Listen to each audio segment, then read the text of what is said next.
What's going on, everyone? Welcome back to another episode of In Between the Numbers Sports Show, our podcast, whatever you want to call it. I'm your host, Daryl.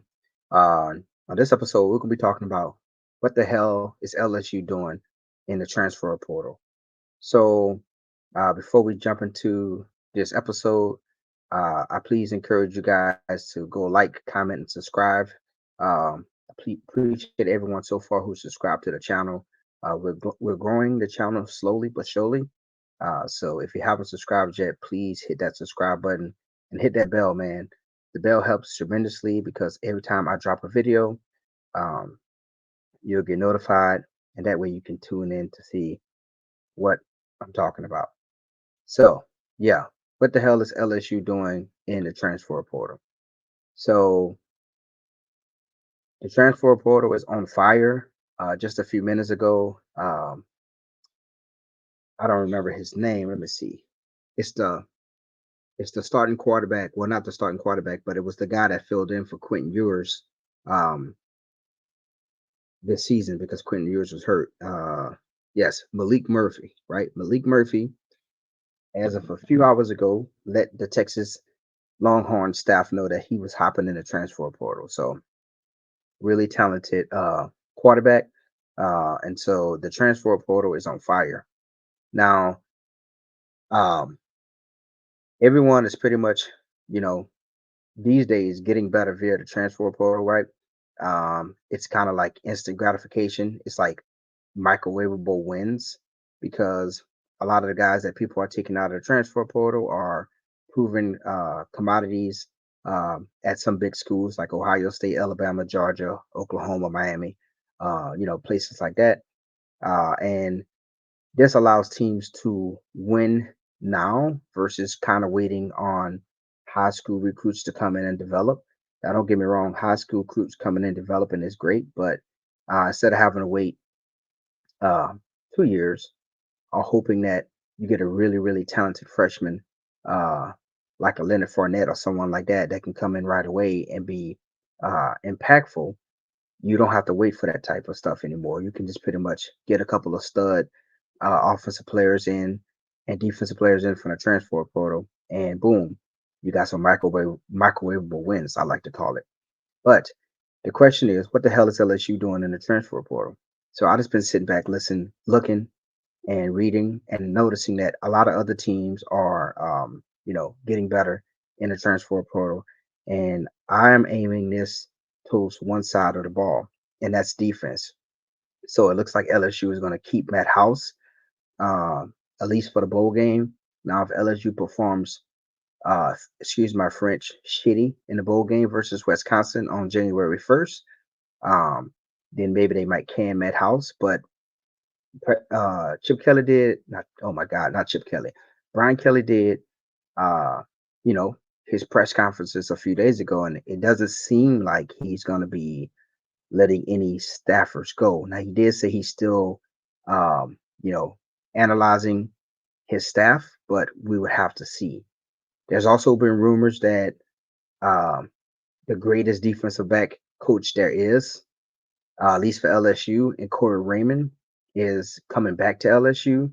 Now I don't know if he's going to be in a coaching role or a recruiting role, but I would imagine it would be a coaching role because you're not gonna you're not gonna insult me by saying, "Hey, come back to LSU," but oh, by the way, you can't coach. You're not good enough to coach. You're just good enough to recruit. So we have to see, but that's just some of the rumors that you've been seeing on the message boards and other LSU fans have been putting out there. So we have to see just how true that is.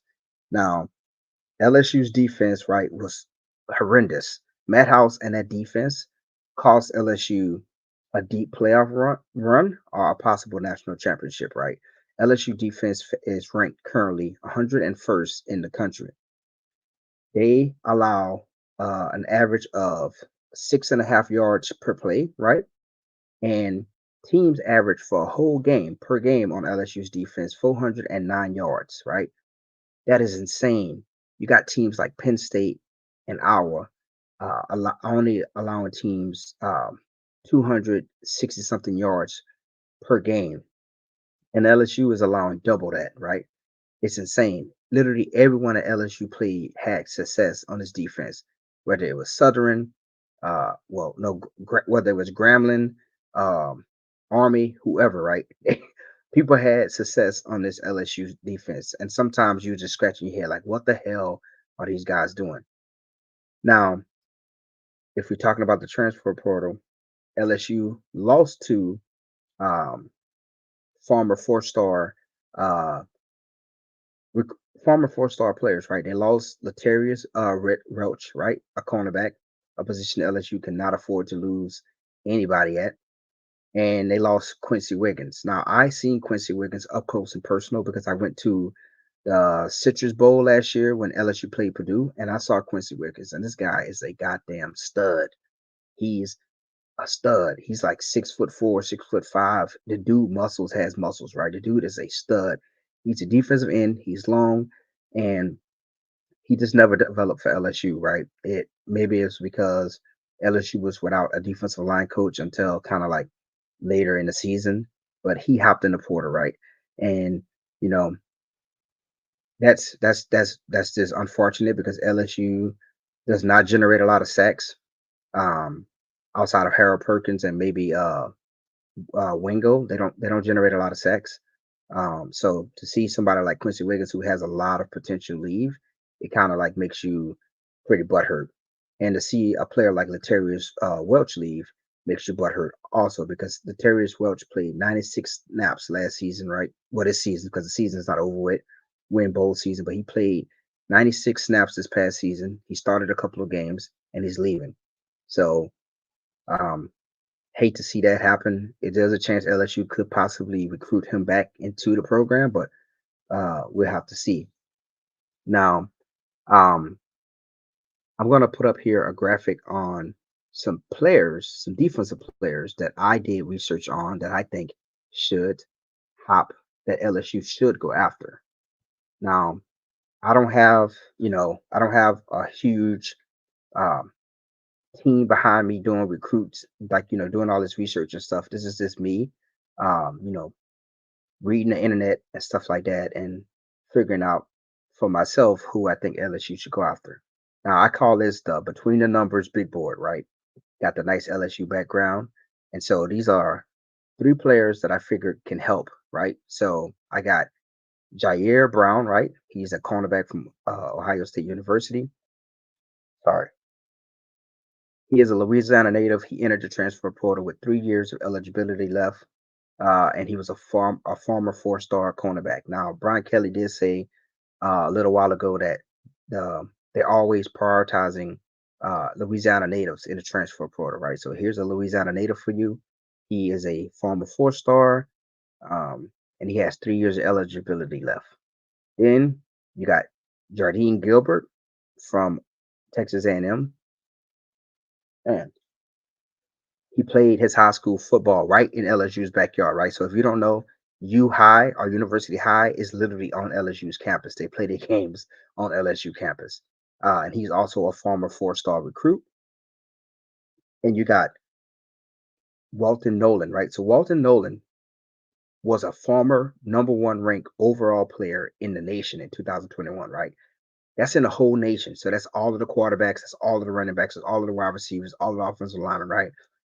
This guy is just that talented, right? And he had LSU in his crystal ball. Well, I don't want to say crystal ball, but I want to say he had narrowed LSU down to his top 10 or top 5 schools, right? And he ended up going elsewhere.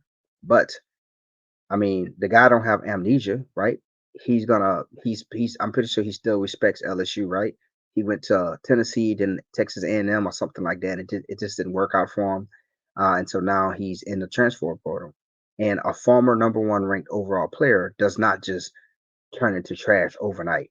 So it's just probably the guy that's probably never the coaching at Texas A&M probably wasn't there, or a few other factors, and it just didn't work out. But LSU needs to go after all three of these guys, and it'll be great if they landed all three of these guys. Now I have no um, inside sources or no facts or proof that LSU is going after these guys or even gonna, um, you know, off of these guys, but I'm just saying these are guys that I think that LSU should go after, especially the two guys that are from Louisiana and played their high school football in LSU's backyard. And these guys help out a lot because Jalen Jaden Gilbert is a safety, right? So that's the back end because Major Burns was trash. Um, Anyone else they put back there was trash. Sage Ryan was trash. And then Jair Brown, he's a cornerback, right? So you lost Latarius Welch, right? Deuce Chestnut was trash. Denver Harris was trash. Never really panned out. They had all type of personal issues off the field, probably with just being knuckleheads off the field, right? Being bad character guys, and they never really played a lot. So, and you lost the cornerback in Welch, and so you add another stud, you be getting back another guy. I forgot his name, but he went out last year. He was also a transfer from Ohio State, but he had a lower body injury and he was out for the season. So he'll be coming back. He'll be healthy, hopefully. So you add those two guys, right? You build depth. You build depth in the cornerback room. You add a safety, and then you add hopefully Walton Nolan, because let's be honest, man, on that defensive line, Mason Smith is not cutting it. I'm not going to say he's a bust because he was playing better in the back end of the season, but the dude just, for how much, you know, hype he had out of high school and all of the hype that, LSU fans be giving this dude, I just don't see it, man. And I watch every LSU game and I just don't see it. I don't see him flash off the screen. I don't see him wreck a game. I just don't see him. I just don't see it happening. Now he did come in off an injury, but I'm just kind of tired of hearing that excuse like, oh, he's trying to work his way back into shape after an injury. Like, come on, man. It's time to put up, these people that do all of these rankings and these scoutings and all that stuff has you as a five-star player, one of the best players in high school 2 years ago, coming out of high school, man. So it's time to show us like why, right? If you look on his social media account, he has all these NIL deals. He's, you know, driving fancy cars, uh, you know, wearing expensive clothing, but it's like it's not translating on the field at all. Now, also we need linebacker help, right? So outside of Harold Perkins, who the hell we got, right? We keep hearing about Will Weeks or whatever, but Ryan Kelly and them don't even play the kids, so we'll have to see. Now I did see on social media LSU is getting ready for the bowl game, and Weeks does have cornrows in his hair, right? So we're gonna name him Cornrow Weeks, right? You know, so maybe he's gonna be starting for the bowl game, and maybe he's gonna really be able to show everybody versus a really good Wisconsin team that he is the help LSU is looking for outside of Harold Perkins at the linebackers position. One moment, please. My daughter just entered the room. All right, so I'm back. But yeah, so maybe we'll see what Will Weeks can do for this LSU defense. Because outside of Harold Perkins, it's not much there, right? Omar Spates transferred last year from um, Oregon State. I thought was going to really make a difference, and it trash, trash. So that this like again, this is just the guys that I think LSU should go after. But we shall see. Okay, now right again, LSU has not yet did much in the transfer portal, and it's really frustrating because a lot of other teams that LSU has to play is getting better. So this is the top portal school so far, right? And as you can see, one of these schools was LSU's downfall 2 years in a row. Florida State, right? Because Florida State won the transfer portal this last season, right? They added Keon Coleman. They added a couple of other studs, right? That defensive tackle, I don't remember his name, but the defensive tackle, the white kid, right? That dude was a game wrecker, right? And they got in a bunch of other studs out of the transfer portal, and they was able to beat LSU 2 years in a row, right? LSU had no answers for Keon Coleman because you know why? Our defense sucked. Our cornerback sucked. Um, and so Florida State is up there, but LSU doesn't have to play Florida State anymore unless it's like in a bowl game or a in the playoffs or something like that, right? But you know who LSU do have to play? Oklahoma, because Oklahoma is coming into the SEC and they're ranked number 6 in being a top Porter school, right? Attracting kids to their program. Oh, and look who's number 7, Auburn. Auburn's number 7, right? You don't want to give Hugh Freeze any ammo. Look what he did when he was the head coach at Ole Miss. And then look who's number 8, Texas A&M. Another team LSU has to play every year. They have to play Auburn every year. They got to play Texas A&M every year. Not worrying about Notre Dame unless it's a bowl game or playoff scenario. And um, and look who else LSU has to play. Another SEC opponent, number 10, Texas, because Texas and Oklahoma is coming to the SEC. And all of these teams are, yeah, so Texas and Oklahoma. So Texas, Oklahoma, Texas A&M and Auburn are all within the top 10 of top transfer portals, right? And another team that LSU has to play every year, Ole Miss, is not very far behind. Ole Miss has gotten some really talented recruits to take visits there, and are well, I'm not saying recruits, but I'm saying transfer players, right? They got one of the best linebackers uh, to commit there a few days ago. He was a transfer from Arkansas, right? And they got a couple other players that's selected to go to um, that has visits scheduled. Um, hold on, let me open up this. Let's check for my daughter. Dad text.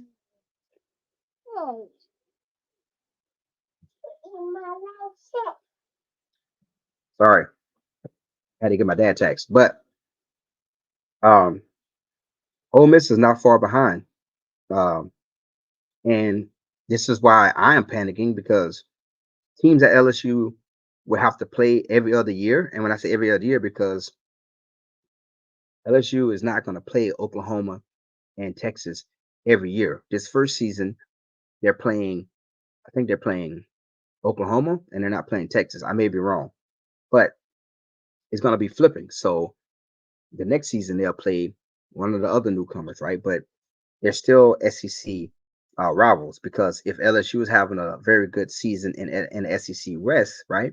And they get past what's their name? Alabama, and let's say Oklahoma gets past Georgia in the East, and now LSU is going to have to play either Texas or Oklahoma in the SEC championship, right? So you want to get better. And I know there's a lot of things that kind of influence the transfer portal now. It's like NFL free agency. A lot of these players are looking for NIL money, but LSU needs to figure it out. We're paying Brian Kelly a shitload of money. He needs to get guys in there, and they need to come up with a creative way to get these guys on campus and to commit to this school. Because if not, LSU is going to get left in the dust. Texas has a lot of money.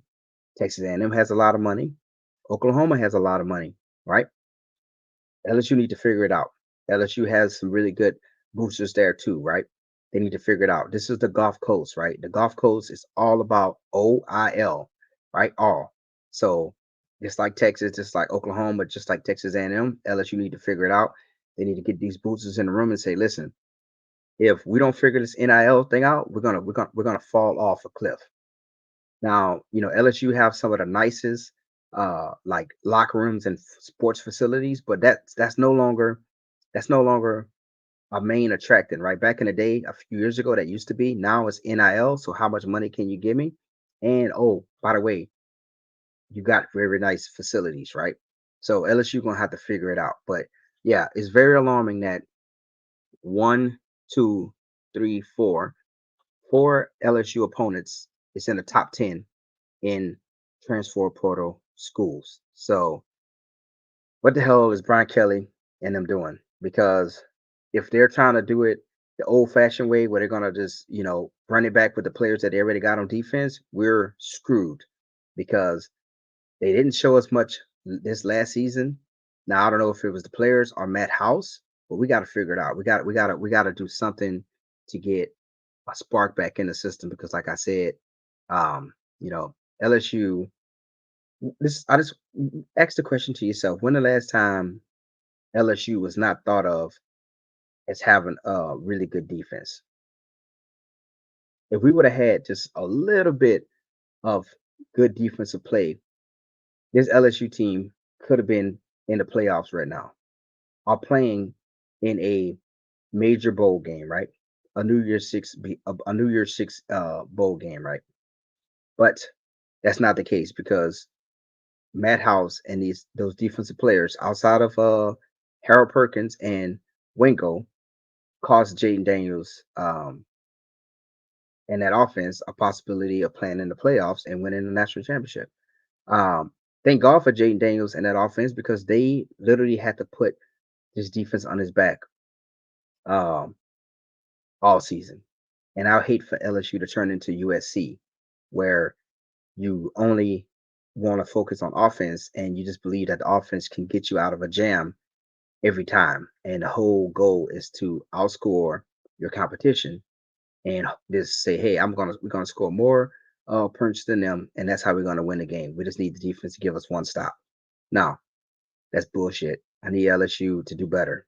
LSU is always thought about synonymously with defense. Think about some of the defensive players that left LSU and went to the pros. I'm not even gonna name them all, but just think of some of them that's playing on Sunday right now, and think about the last defensive player that left LSU that was worth the damn in the NFL. Think about it. Who we talking about? Maybe Derek Stingley, right? Derek Stingley's having a really good season this year, but who other than that? You got to think about it. In the last 2 or 3 years, maybe Patrick Queen. I don't know, but what I'm trying to say is, if you look at it, LSU has some of the most.